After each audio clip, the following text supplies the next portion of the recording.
Welcome to the Digging Deeper podcast, brought to you by New Hope Church. My name is Matt, and I'm so excited to be back, and also so excited to dive into today's topic. Welcome back, Thanks. It's good to be here. Before we do that, though, I do want to go around the room, see how everybody's doing. We'll start with you, J-Boy. How you doing, man? I'm doing good. Haven't seen this much snow in many years. Reminds me of home. But yeah, my shoulder's a little sore. I'm trying to shovel all that stuff. My car's still stuck in a ditch. No, not a ditch. The side of my house. But yeah, I'm doing good, man. Can't complain. Sweet. That's good, man. Lindy, how you doing? I'm great. I love the snow. I've been taking pictures and posting them, and then people ask me, do you still like the snow? I say, yes. I mean, I don't have to shovel it, so I like it. That's fair. Yeah, it is much more enjoyable when you're sipping coffee from your Yeah, my husband's starting to feel like all the other Canadians. But no, it's pretty cool. I really enjoyed it. I've never seen so much snow in my life, so it's been a fun time. I would argue that a lot of southern Ontarios probably haven't seen this much snow in a long time either. So Yeah. It's been a while. yeah, It's been a few years. Been a It's few awesome. years, so it's It good. is awesome. So Toby, how you doing, buddy? I'm doing really good, man. We just keep being amazed, like how good God is and how, what he's done for me and Lindy personally. And so we just always feel that we're at a place of being really thankful. And then you wake up and then he does something amazing again. You go, all right, cool. Let's just go along with this. And we're feeling good and really blessed and excited. A bit disappointed that we still in lockdown, of course. Yeah, But we're praying. that's right. Yeah. We're rebuking it, naming and claiming. I like it. Awesome. Nate, how you doing? Yeah, good. I got to drift with the kids on the way to school this morning, and so that's always a highlight for the boys. They're like, let's do another lap. Let's do another lap. Yep. So that was a lot of fun. No, we're good. I get to preach tomorrow and baptize 3 people. So That's awesome. 3 of the 7, and I'm pretty excited for that going forward. Whether we're in lockdown or not, brings me some sense of joy and this is actually still we're still doing what we were called to do in spite of our circumstance. So that's pretty cool.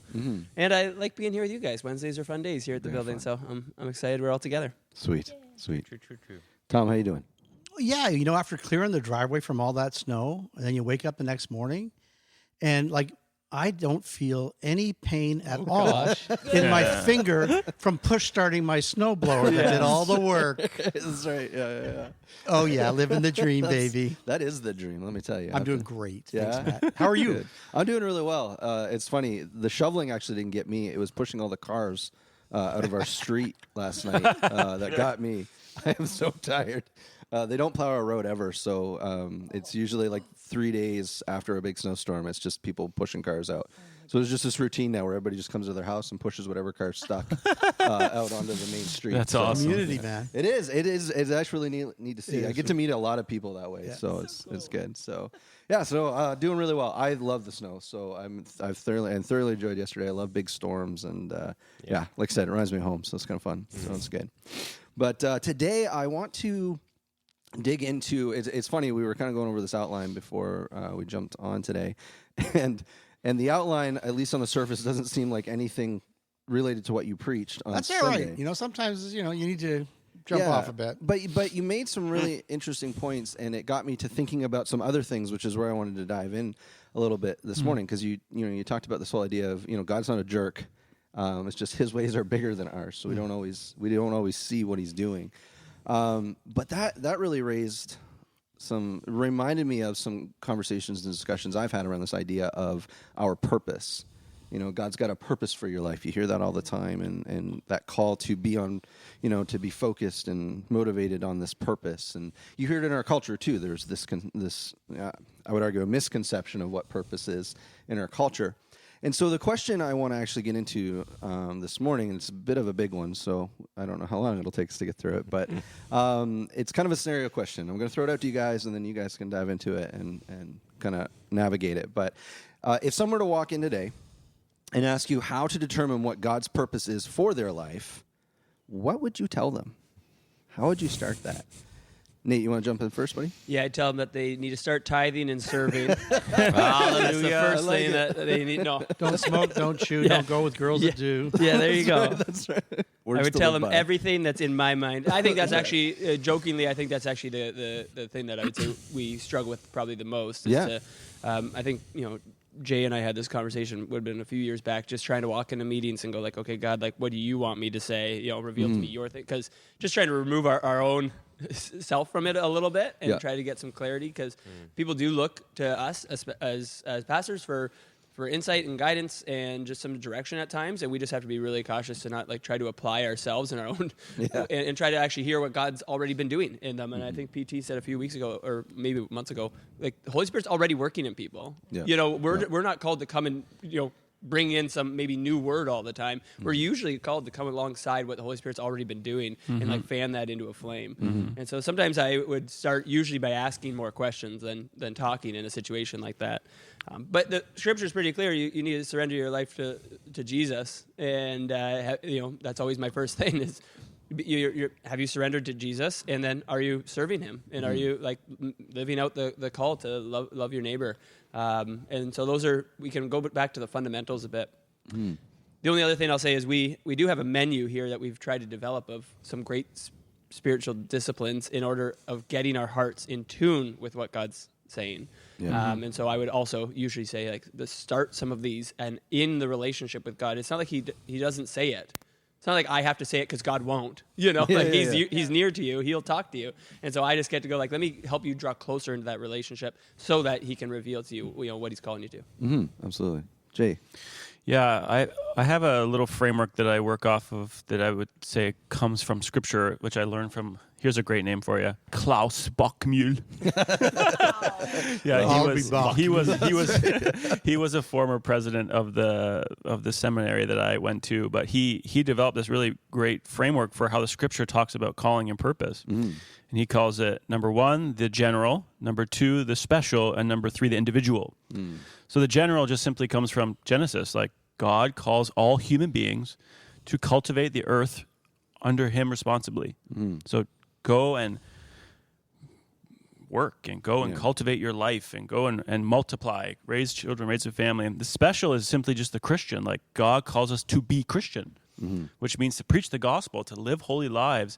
Thessalonians, there's a great passage in Thessalonians. It's very good. If you ever want to know what the will of God is for you, just go to Thessalonians where it says, like, this is the will of God for you.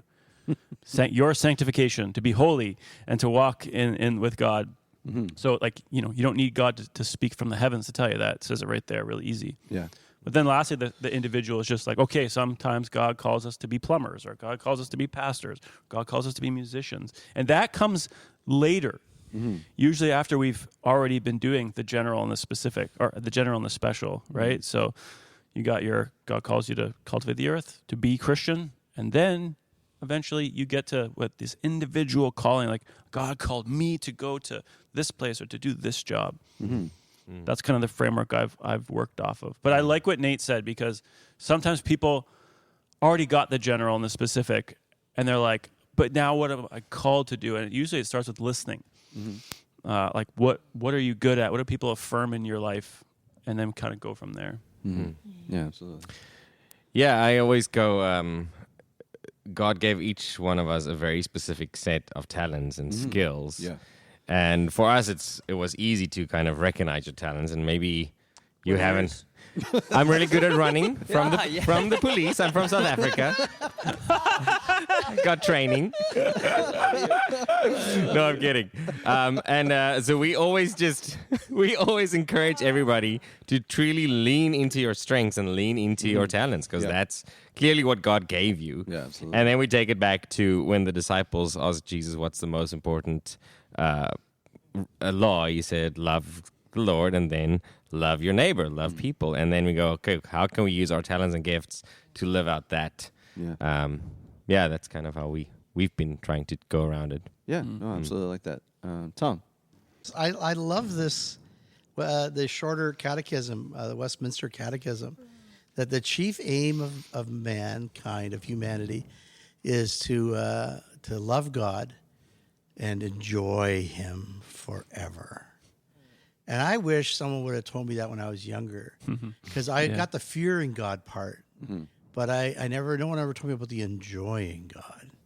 And so you can fear what his ways are and his will because they're not mine, or you can enjoy that his plan is better than mine, and he's going to show me what it is, and it's going to be for our good, for my good, and for his glory. Yeah. Absolutely. I think, maybe a good distinction sometimes, though, for people is like vocation and purpose. Like they ask a question about purpose and it's directly tied to their job somehow or career. I think that's often when people say, like, what's my purpose? They're asking, like, should I become a youth pastor or a plumber? Yeah. And I go, like, well, those are different questions. Like what your purpose is on here is actually grander than your vocation each day. Yeah, because if we tie our purpose to our vocation, I think sometimes we get stuck in a way of going, I have to be a worship pastor or I have to be this. Like, this is what I have to do. And I think that you hold that open. Like, God can call you. I think Jay and Kathleen is a great example where God called them on to year missions and then called them to mission field here. And I was called, Kathleen, to youth in helping young women as well as, helping rescue them from the sex trade. Like, so is rescuing women from the sex trade here in Niagara and within our youth group, any lower of a calling than what he had called them to rescue women in Thailand? I go, like, it's very interesting to live that out and to struggle with, okay, but then we still build cabinets. So what's your vocation? What's your ministry? Like, are they two separate things? And I go, well, that helps sometimes to frame your purpose as a bigger, broader thing that goes way beyond what your day-to-day even vocation might be. Yeah, absolutely. Yeah, I just liked what PT said about God not being a jerk, and just to tie in with what he said about the fact that his plans are just so much greater than we can ever imagine. And I think we have this picture of what our lives needs to look like and our purpose and everything. And if we just also tying in with what Jay said last week, the verse that says, delight yourself in the Lord and he will give you the desires of your heart. And I think for me personally in my life, I really loved that verse, and I try to really live my life that way, to go, God, I want to delight myself in you and really I'm not going to say not worry about the rest, but trust that you will give me the desires of my heart. And sometimes it looks different than what we expected it to look like. But it's just like PT said, man, we have so many dreams and plans and we have no idea how amazing the things that God has in store for us, how much grander it is. Like, our puny little minds can't even get there. And I just wanted to just tie in with what he said. It's amazing how whatever we feel our purpose is, God's plan and his dreams for us are just so much bigger. Yeah. I love that, paying attention to the desires of your heart, because I think God put them there. Yeah. Yes. Our problem is to go, well, then what are the next 10 steps from here, and what's the end goal of that? Yeah. And so that's the part where that's why, you take one step. Right? Yeah. It's like Yeah. one step. I love what Frederick Buechner says. He says, the place that God calls you is the place where your deepest gladness meets the world's deepest hunger. That's good. And it's a little idealistic in one sense, but it's really nice to think about it that way. Like, God has put desires, hungers, talents in me, and then there's a hurting world out there. Yeah. And those two things can come together, and in so many different ways. As a beautiful example is what Nate just said with Kathleen. And it's really cool. Yeah, it's interesting. I want to swing back around to something you said, Nate, about this idea of vocation and purpose getting mixed up a bit in there, and like you can blend those a lot. And I think that ties even back to our identity. We wrap our identity in our vocation because we think it's our purpose. And the follow-up question to that is, what are some of like the cultural misconceptions that bleed into that kind of influence that perspective? Like, what do you guys see from a cultural standpoint when it comes to this idea of purpose that maybe are skewing a biblical perspective on this idea of purpose and even, vocation, identity, that type of thing? And that's a big one to kind of dive into, but what do you guys think? Well, I think for our youth, it starts in high school when they're told, like, what are you going to do with your life? What are you going to be? Those questions go hand in hand. Yeah. What are you going to do with your life? What are you going to be? You have to decide in 3 years of high school what you're going to do for the rest of your life. Yeah. And then you go to school for a very specific program in university or college because that's what you're going to be and what you're going to do. And you go like, listen, you're going to have like 14 different jobs. Maybe I should just break it to you now. You probably won't do like the same job. Yeah. And so when you all of a sudden your identity is tied into like, this is what I need to do and what I want to be, And so I would actually offer the idea that the cultural misconception is that you slap a bit of a label on something like success, something like, what we see success as, what we see this as. So purpose gets defined by what people in culture seem to be. We see people, that person clearly has a purpose because they're successful, because they did this, and we go like, well, that's not always true either. But I would just say I feel for our young people, because I just go, this question of purpose is hammered through career cruising that told me, Nathan, he's going to be a waiter because he likes people. Like if I this is a this is a software. I wouldn't mind you getting me coffee. Yeah. This is a software. It's a software that we listen to for our vocation, and therefore we tie in instantly this idea like, well, this is who I am. Yeah. This is what I should do. And all of a sudden, I believe at a young age, we just get lost on the grander, more profound, and actually much more meaningful purpose that we have. Yeah. Yeah, I think we have to be careful when we mix words a little bit, like job, purpose, calling. I don't think purpose and calling are that far off. This is exactly why I really appreciated Klaus Bachmuel, because we're all called to be human in one sense. We're all called to be people who are fruitful and multiply in every aspect of life. Yeah. And we're all called to love and serve Jesus.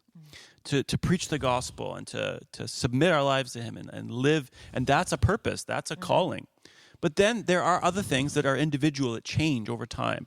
Like at one point, I was called individually to go to Taiwan. And now I'm not in Taiwan. Like that, those can change. The individual can change and adapt and move based on culture, based on your age, based on your family situation. But what never changes is that you are called to be fruitful and multiply under the sovereignty of God. And to preach the gospel. That will never change. Now, always be filled with purpose. So, I don't know. Yeah, it can get confusing pretty quick, though. Yeah. I think for us, it's like Nate also said, like it's our purpose to be here. We believe that we were called here.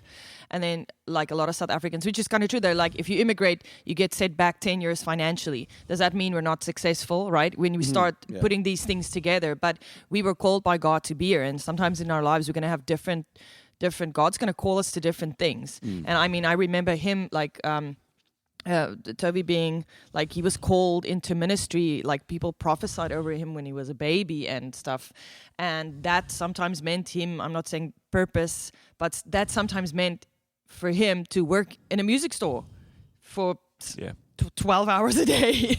And it was hard work, and I feel like sometimes we just look at this one purpose, this one thing, and it looks very grand and it looks very fancy, but there's ways to get there, and there's places God needs us to be. He calls us to some places, and it's like Nate said, when we start looking at it as a form of success, it can get very blurred. So yeah, I think one of those misconceptions is like, oh yeah, you're serving your purpose because you're successful and you're doing this, and sometimes it looks different, and I mean, here we are, and we are just, our hearts are so happy. I feel like my soul is filled with what I'm doing here, and I'm really just enjoying it. So successful. I mean, we are, but King David's a good example too, right? Like he's it's prophesied over him. He's anointed as, and he's supposed to be king of all Israel, and then he's like herding sheep. He's protecting the sheep, right? Like it took him a long time before he actually fulfilled that so-called calling that was given. But he was doing a whole bunch of important things, like the music store. He was doing a whole bunch of important things that would eventually lead him to this place that God had spoke to him years and years before, right? So I think we have to be careful that, we don't, and maybe this will come up in the practical side of things. Like, maybe God has called you to do A, B, and C, but what are the little steps? Yeah. What are the little skills? What are the little character development that you need in order to do that well, and not actually let that particular calling kill you because you haven't got the maturity, the skills that you need for that particular job, calling, purpose, whatever. Tom, what are your thoughts? Your question is about cultural misconceptions, and I think a lot of the dynamic that we're dealing with in life these days is the result of a historically, extremely wealthy culture. When and Nathan tells me you're going to change careers 5-7 times. When I was young, nobody anticipated changing careers. Once. You get a job at GM, you work till retirement. You get a job as a teacher, you're a teacher for life. Whatever it is you go into, Yeah. and you do it. And historically, for the human race, putting bread on the table, that was your purpose. Feeding your family, keeping them warm and safe. That was your purpose, not achieving your Disney dreams and goals, self-actualization, all that. Those are the pursuits of a wealthy culture. And so then the question is, have people had meaningless lives until just the last 100 years or 50 years? That's good. Yeah. That's good. Ridiculous, right? So, and we know that because we've been pursuing our dreams and our goals, and we're more anxious and more depressed than ever before. We have more family breakups, more trouble, right? So these are not what's going to satisfy the longing of our souls.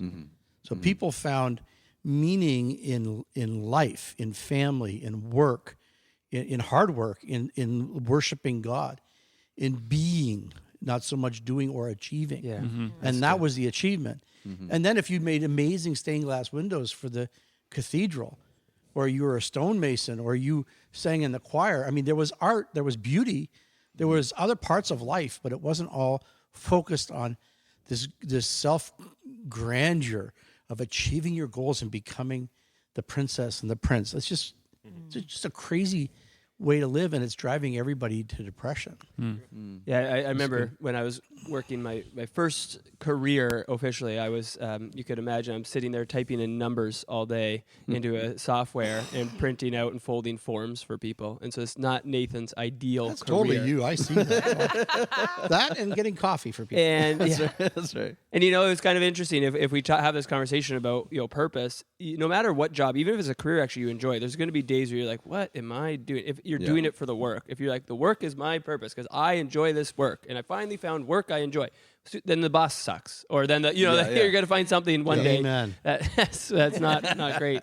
And I just think if we understand, like, even actually our workplace is a mission field. Yeah. Yes. Like the purpose is higher, way higher. It's eternal. Actually, I have an eternal purpose to show up to work today. Yeah. Yeah. And an eternal purpose to show up on time. Because as soon as I stop showing up on time, I lose my influence with my team. And so there's an eternal purpose of me actually working unto the Lord and caring for these people and showing compassion, being honest. And all of a sudden, like, the job isn't really just so much about the job or the place, the schooling or the program. It's way bigger than that. Yeah, absolutely. Yeah, I totally agree 100%. And one of the things that a pastor of Mosaic Church, what's his name, Erwin McManus, he used to say to people and young kids, actually, he's like, you don't take meaning from your work, you bring meaning to your work. You already live a meaningful life because you have a God who loves you, cherishes you, has forgiven you, you have his grace and peace. So you're already full of meaning. Yeah. You don't go to the whatever job, fill in the blank, right? You don't go to get meaning from that job. You go to bring meaning to that job. That's good. And I thought that was really, really helpful because we as Pastor Tom said, we've become takers, Adam and Eve, they tried to grasp, right? Where that's not our posture. Our posture is to rest in Christ and then to bring meaning everywhere we go. Absolutely. That brings me around to something you had said, PT. You had said in your sermon, God's ways and thoughts are not ours. His are much higher. And I think everything. I didn't write that. Yeah, no, that's true. But you did speak it, so it's I good. did. So, it's good. So I can still technically quote you. It's Yeah, good. thank you. But everything you guys are talking about today, which is it's all so good and it's truth. But it comes back to this idea of acknowledging that idea that God's idea and thoughts and purpose is way above anything we're doing. So the question, I guess the practical question of that is, how do we shift our perspective? How do we shift our focus? Because, again, everything we're talking about today is a perspective shift. So what are some of those practical ways we can get into that on a daily basis? Because sometimes we are working the job that we don't enjoy. And so how do we practically shift our focus to bring something to that job, as an example? What does that look like in the day-to-day for you guys? What do you think? Yeah, I can go. Yeah. I think, just realize that what you're doing today is possibly more about people than it is about the task. Mm-hmm. So, That's good. you know, you might be folding paper and shipping out the paper, but there's actual people that are both on that end, sitting beside you, working around you. Had a great chat with the youth guy this week. He said, like, my boss is a complete jerk, and the people around me don't seem to want to have anything to do with me, and I don't. Why am I working here? And I said, I bet you, if the same work and you had a great team, you would like the work more. But it's so interesting how much we care about the people around us. That influences whether we enjoy working, whether we enjoy the job or whatever. Yeah. So I just said to him, like, just start getting your heart broken for those people each day. Like, start praying before you go to work for each one of those people by name. And then when you show up, you're going to be way more gracious and really, really, really invested in trying to love them to Christ and show them the love of Christ. And so I would just say focus no matter what, whether the job's good or bad, try to understand that our mission field is actually people that we are called to. Yeah, I like that a lot. Absolutely. Toby. Yeah, I always like that verse in 1 Peter 2 that says, I'll just read it quickly, live such good lives amongst the pagans that though they accuse you of doing wrong, they may see your good deeds and glorify God on the day he visits us.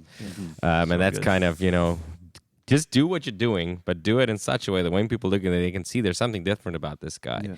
Yeah. Oh man, this guy, he's got a relationship with God or with Jesus, and that will eventually lead them to Christ. Because whenever when the tire hits the road, there's a good chance they're gonna come to you because you've been that good example the whole time. Yeah. That's what happened with us in so many instances before, just by being the example. And it doesn't mean acting holier than thou. It means doing what you're doing to the best of your abilities. Yeah. Yeah. Absolutely. Have you guys had personal experiences in your own life with that, where you living out this this kingdom call, either in a secular job or whatever, you've seen the results of that, where it's impacted the people around you? Have you guys, Neil, I'll start with you because I know you've worked a few jobs before, working even in ministry, because this is like in a church setting. Yeah, like I could share probably quite a few examples, but I think the funniest one was just when I was at my last job. They knew that there's certain things that Nathan can't be booked on. One was Wednesday nights, and one was like Saturday night to Sunday morning events, which they had always historically done. And I remember it took a little while to educate them on why I'm at youth group every Wednesday night, volunteering and leading this youth group. And so I have to leave Toronto at 3 so I can get home and prep and get ready for the church at youth group. And they were like, sorry, what are you doing? And that was just such an easy one for me to be a witness and go like, sorry, that's a priority in my life. Like, I will not budge on this. And I learned that when I lost my job when I was young. I applied for the job at the gas station. It was going to be the cushiest job I ever had, pumping gas for a great amount of money. And he said, your shift is on Sunday. I said, I told you can't work Sundays. He goes, oh, I thought you were just kind of saying in general, that's probably not good. I said, no, I can't. He goes, well, then you can't have the job. I remember going, this sucks. This is like the ideal job. And I lost it. And that was just I was at 13 years old. We dug my heels into what my priorities were, and it never ended. And so that's just a quick example, but people just notice that. They go like, well, why is it such a priority to you? And then you get to share. What did your dad say when you lost the job? No. He was the one who worked through the no. We digging our heels on the important things. I thought that. of life. Yeah. We had those chats because that was a tough one for me as a young man. It was really tough to go like, wait, it's $10.50 an hour, not $6.50 like the greenhouse. Like, come on. Yeah, that's right. Yeah. Just sell your soul for $3.50. Money. $4 more. There's that heavenly perspective right there. Yeah, I that'll like work. A little glimpse into my childhood. That's right.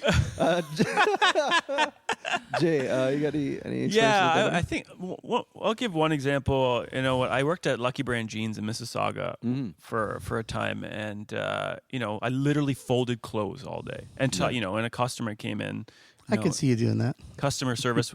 The thing I really This liked, is where you say, PT, he was the eye candy of the shop. Oh, yeah. He got the customers.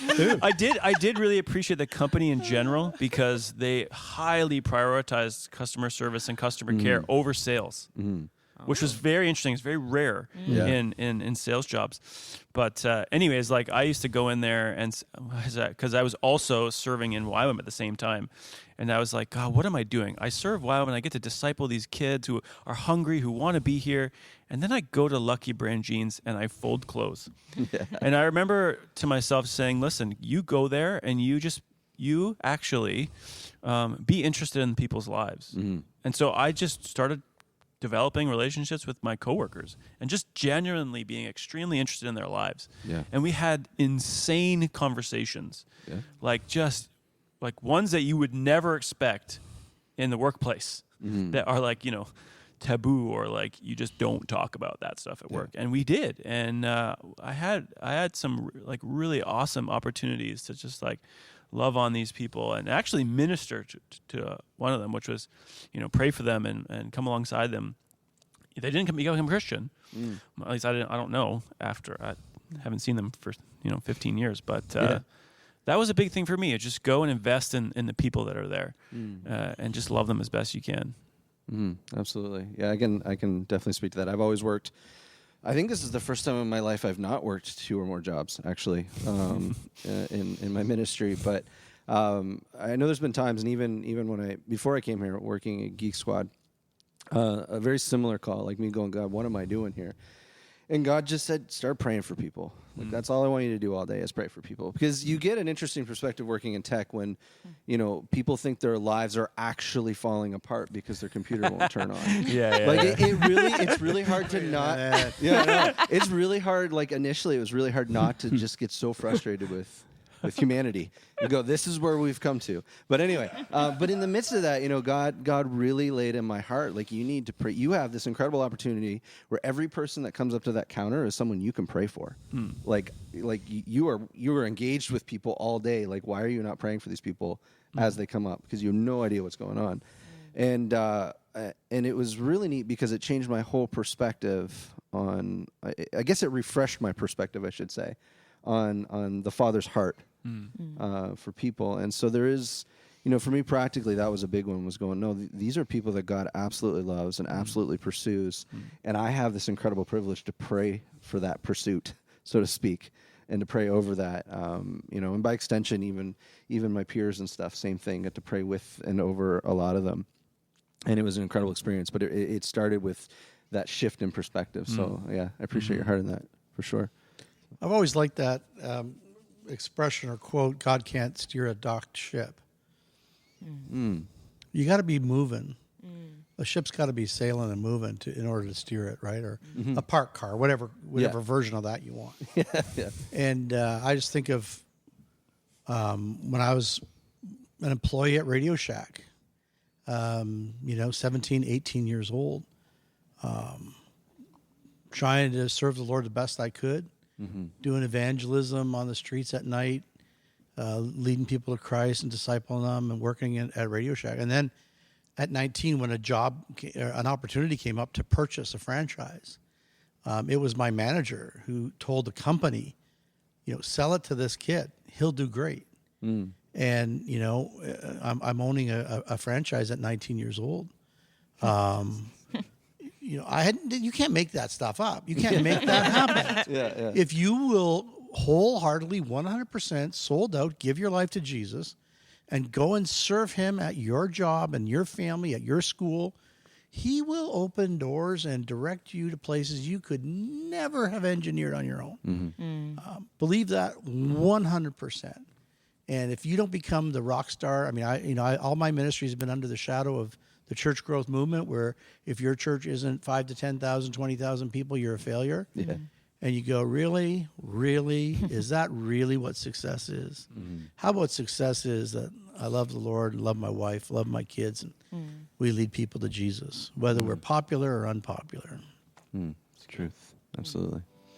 Well, guys, thank you so much for joining me for this episode of the podcast. To our listeners, thank you so much for jumping on every week and listening to us go around the circle. It's great. If you're new, we encourage you to jump on our website or jump on our app and fill out that Connect card. We would absolutely love to connect with you and have a conversation with you. But we'll talk to you next time on Digging Deeper.